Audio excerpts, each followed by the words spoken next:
जय श्री शनिदेव। प्यारे भक्तों, आप सभी का स्वागत है।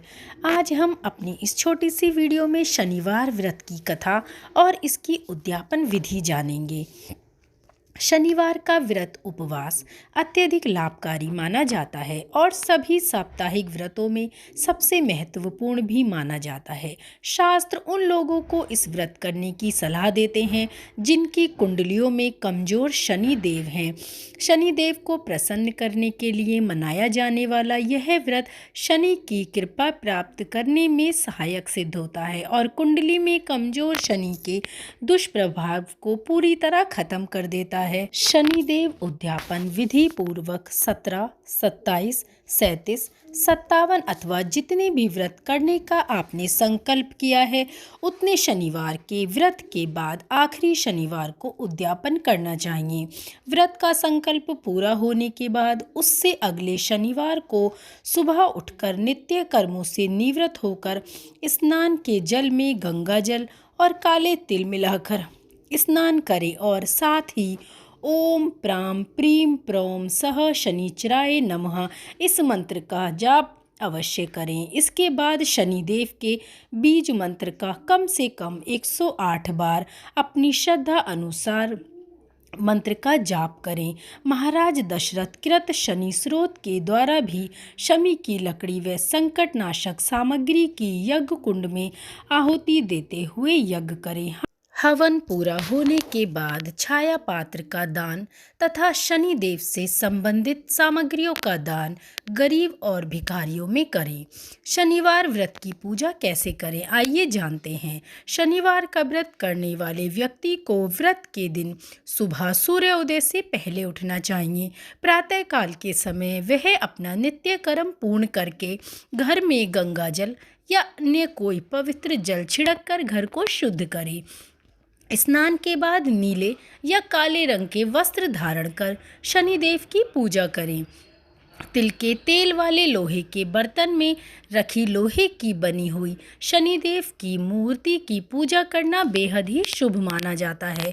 पूजा की सामग्री के साथ विशेष रूप से काममाची या कालगृह के काले फूल, 2 काले कपड़े, काले तिल, उबले चावल शनिदेव को उपहार में अर्पित करें।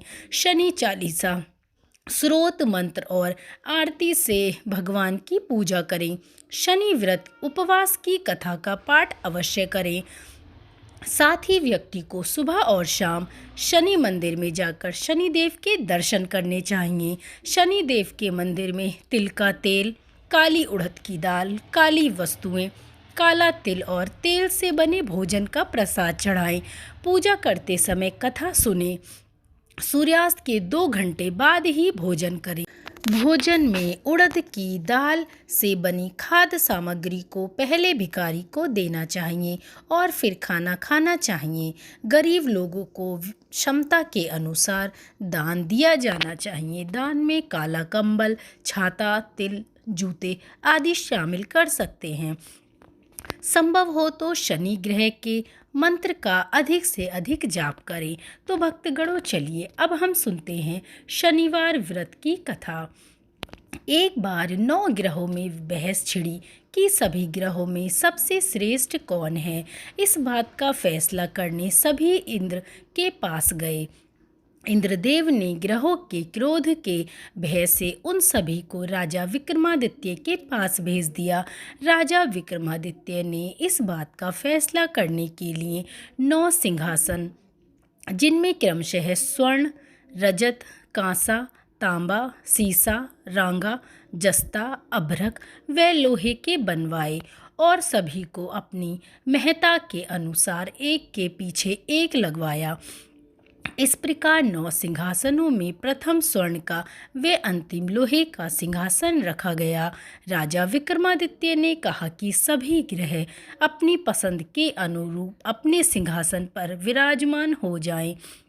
सबसे अंतिम लोहे के सिंहासन पर शनिदेव विराजमान हुए। राजा विक्रमादित्य ने इस प्रकार संकेत दिया कि आप लोगों ने खुद ही अपना स्थान चुन लिया और यह निर्णय किया कि कौन श्रेष्ठ है। इस बात से शनि क्रोधित हो उठे और विक्रमादित्य पर अपने साढ़े साती की दशा डालकर उन्हें परेशान करने लगे। शनि के प्रकोप से जंगल में जाते समय राजा रास्ता भटक गए। राजा पर चोरी का इल्जाम लगा और सजा के रूप में उनके हाथ पैर काटे गए। राजा कोलू का काम करने लगे।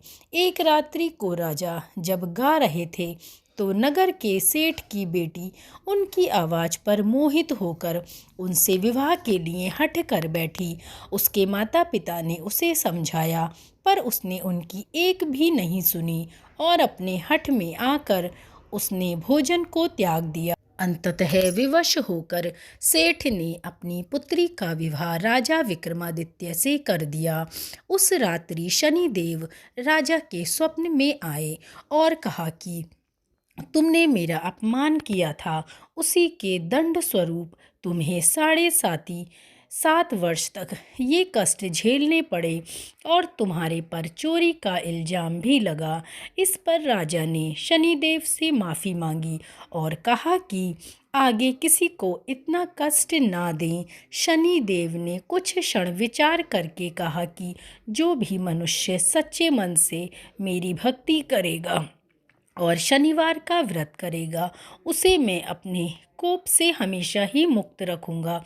अगली सुबह जब राजा विक्रमादित्य जागे तो उनके हाथ पांव ठीक हो चुके थे और वो बिल्कुल स्वस्थ थे और साथ ही जिस जेवर के चोरी का इल्ज़ाम उन पर लगा था वो भी वापस मिल गया। यह सब देखकर सेठ की बेटी चकित थी। तब राजा ने उसे अपनी पहचान और पूरी कहानी सुनाई। राजा अपनी रानी के साथ उज्जैन लौट गए और नगरवासी 7.5 सालों के बाद अपने राजा को देखकर बहुत ही प्रसन्न हुए। तो ये हमने सुनी शनिवार व्रत की कथा।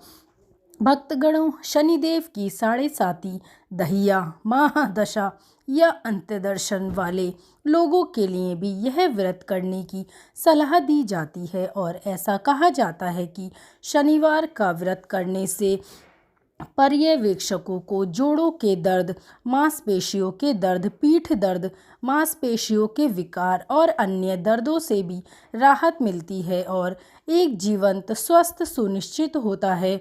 उन्हें अपने तनाव से भी छुटकारा मिलेगा और जीवन में अत्यधिक आशावादी महसूस करेंगे। तो दोस्तों, आपने जाने शनिवार व्रत के कितने फ़ायदे हैं। तो भक्तगणों, इन सब फायदों को उठाने के लिए आप भी शनिवार का व्रत अवश्य करें और शनिवार व्रत की कथा और उद्यापन विधि आपको हमारे चैनल पर मिल जाएगी। तो बने रहें, जुड़े रहें कहानी सुनो के साथ। ऐसे ही नई नई कथा कहानियों और अन्य त्योहारों की जानकारियों के लिए जुड़े रहिए हमारे साथ। धन्यवाद। जय श्री शनिदेव।